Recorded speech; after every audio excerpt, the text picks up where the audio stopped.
Dear Ate Beck, tawagin niyo na lang po ako sa pangalang Sky na nakatira sa Metro Manila. Ako po ay pinanganak noong July 28, 1982. Panganay po ako sa 3 magkakapatid. Ang aking ama ay isa pong driver ng jeep. Ang aking ina naman po ay isang labandera.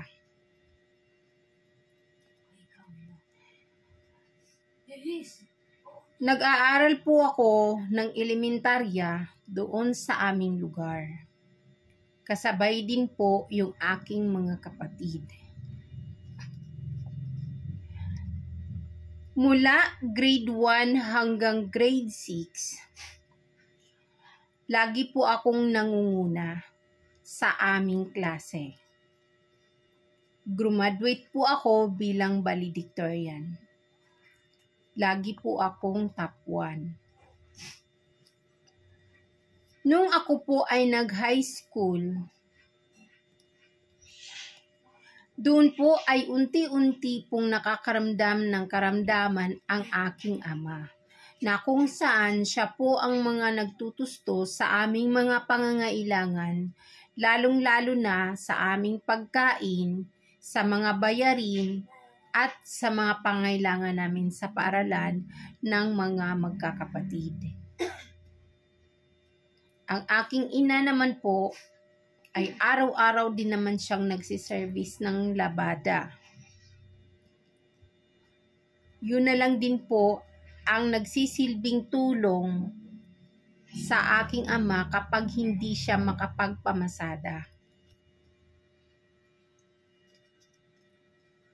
Napagtapos ko na rin naman po yung aking pag-aaral ng high school. Bilang isa din po akong valedictorian. Hanggang sa nag-aaral na rin po ako ng senior high. Napagtapos ko rin po ang aking senior high sa pamamagitan ng aking pagsisikap. Noong ako po ay magkolehiyo, lumala po ang sakit ng aking ama. Nagkaroon po ito ng sakit sa baga hanggang siya ay namatay. Magmula pong nawala ang aking ama, nahihirapan po ang aming ina sa pagtataguyod sa aming magkakapatid, lalong-lalo na sa akin sa pag-aaral sa kolehiyo. Isang araw, sinabi ng aking ina na kailangan ko nang huminto sa pag-aaral dahil hindi na niya kayang tustusan ang aming mga pangangailangan. Ngunit nanghihinayang po ako, Ate Beck, na ihinto ang aking pag-aaral. Kaya naghahanap po ako ng paraan. Habang kapag wala po akong pasok sa paaralan, nagtitinda po ako ng kung ano-ano sa bus. Tulad po ng ballpen, pastillas, o kahit sampagita po sa labas ng simbahan. Sa pamamagitan pong ito, natustusan ko po ang aking pag-aral sa kolehiyo at nakapag-apply din naman po ako ng scholarship. Sa kabila ng kahirapan ng aming sitwasyon, hindi sumagi sa isip ko ang huminto sa pag-aral dahil yun lang po ang tanging alam ko upang makaahon kami sa kahirapan kapag ako ay makapagtapos ng kolehiyo at magkaroon ng magandang trabaho.